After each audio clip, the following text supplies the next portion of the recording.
not a lot of people these days have actually a time or even an option to do that. Would it be a fair thing to say about that, or not really? It's 50-50. I think some people, because they've hit the chaos, have decided that they must do something different. They must be able to manage themselves better, and that they haven't been focusing on developing themselves. And so they make it their business to have time to come in a course like ours, so they become better developed. So the personal development can be huge. Mm-hmm. And I'd say over the last couple of years, I'd say 30% of the people that come on our courses come from personal development, pure personal development, to equip themselves with better skills. And the rest come with an idea that they want to set themselves up as coaches, so it's a whole new career opportunity, or they want to upskill and offer themselves with a better set of skills into their current role or a new role. But no matter what your choice is, you will always get the personal development. We start on day one, as you know, saying that the theme of the course is awareness. So you cannot be a great coach without having great awareness. So the personal development is at the core of everything that happens at the course. But some choose to do that purely for themselves, and that's the only reason why they come on, and it's an excellent reason to come on. And in fact, over the nearly 10 years of doing this now, we've had people who we meet in the street or email us, because we have a constant support system that happens afterwards. We're always in touch. And they say, can I come on the course again? I want to come on the course again. I can come on the course again. So for some people, once is not enough, because they know how much they get out of that dedicated time where they just have to come and be themselves, work on themselves, think about themselves, and learning the strategies of coping with what's happening today. Oh, so basically, if someone wants to make a change, just call us. Free listener. Yeah, they can just call us up, join one of our groups, and make a change. Yeah, step one is decide you want to make a change. Step two, contact us. It also really sounds like, you know, we are making kind of this promise. I'm saying that it's true, but it also, coaching gives a promise that you can actually achieve whatever you want. Now, to what extent would you say that is true? I think it's true to the extent that the person is willing to put in the effort to make that promise true. That is a bit tricky. Not many people are thinking in this terms. Like, usually people, I think, they're thinking about getting something instantly, like right now, without putting too much effort in it. Yeah, I know. And as I said, it's not the magic dust or the magic wand. Oh.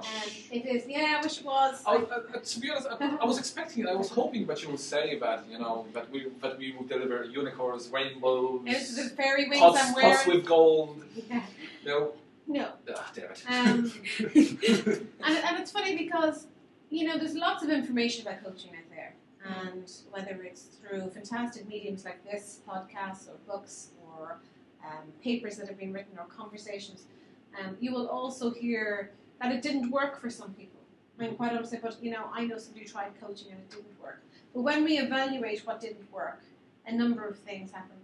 The goal they set was unrealistic for who they were. Mm-hmm. And they weren't willing to put the effort into the journey, the process of the coaching. Mm-hmm. So, yes, it does actually take action, and it takes change, and it takes movement and new awareness. Otherwise, you know, there's a great saying, if you carry on doing what you're doing, you're going to carry on getting what you're getting.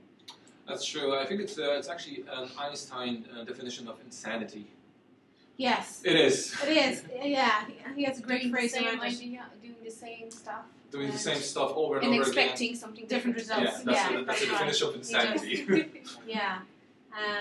You can't, what he says, there's a great phrase he has, you can't create the solution to a problem with the same thinking that created the problem in the first place. Yeah. So it really is, you have to think outside the box and do things outside the box.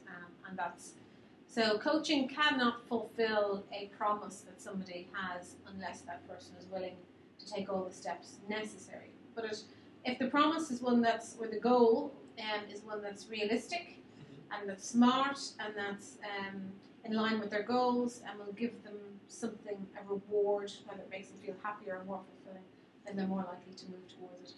But that's where coaches come in. They make sure all the right work and steps are in place. They know what steps to put in place in order to allow the client and the individual to take those steps one by one. So they're guided and supported. So what you're trying to say, we're good. we're special. No, I'm saying we're great. I'm Oh, going we're straight. great. Yeah, I'm going straight to great. Yeah. That's good. That's really good. It's a little bit funny because the knowledge and the wisdom that actually takes to make this change doesn't really come from usually from our family background, from our past. Because as a kids or even as teenagers, we're not really learned all this stuff, how to make a change, how to make it work for us. No.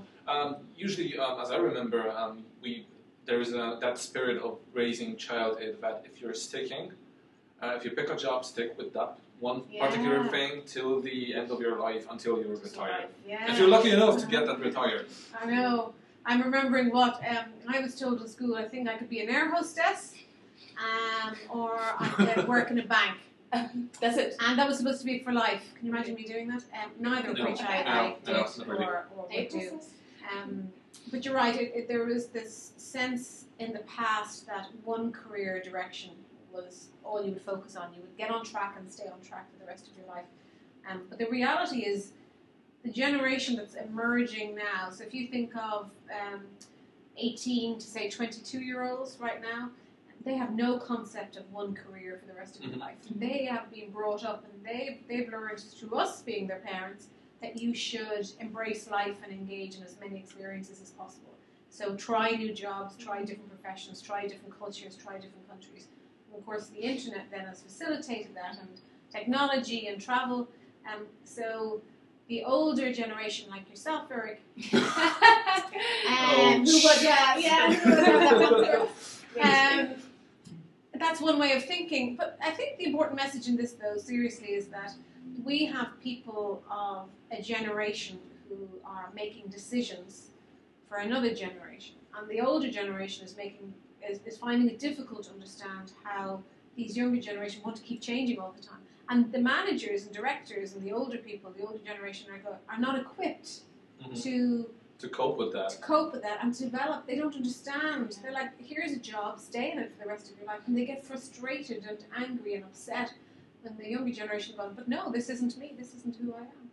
So awareness that we build as coaches is not just to coach the client in front of us or to coach ourselves. It's really about responding to coach the up-and-coming generations and leaving them with the right learning of how to make change and embrace change and look to change, which is different to how we were brought up.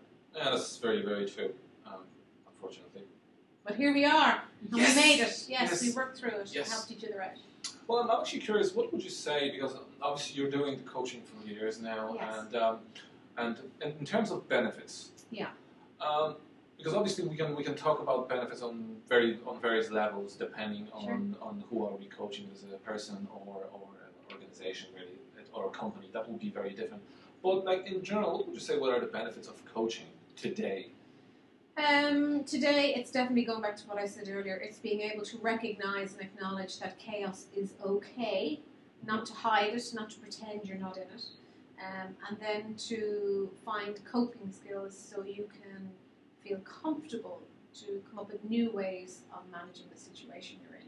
Mm-hmm. So today, the benefits are being able to manage yourself and feel comfortable and confident that whatever comes up today and tomorrow and next week, I will be able to cope with and I'll be able to deal with. I don't need to run away from it. I don't need to hide it. I don't need to be ashamed of it. I don't need to be guilty that what used to work doesn't work. I don't have the same income. I can't afford the same restaurants. But basically to go, this is the reality of where I am. And look at all the great things I have.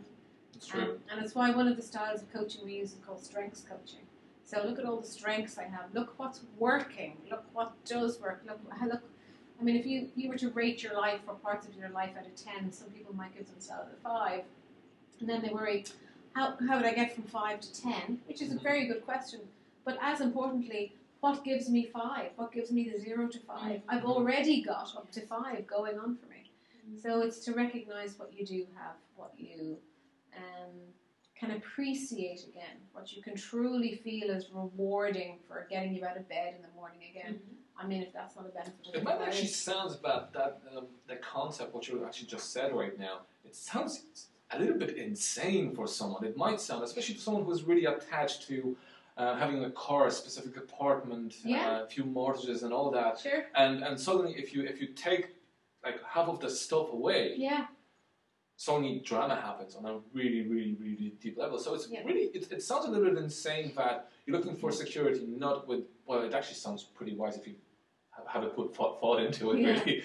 Because looking for security is much more valuable, really, than in yourself and the things that you can do. Sure. And developing your coping skills. Yeah. Or any other skills that actually allows you to do your job and basically do it well.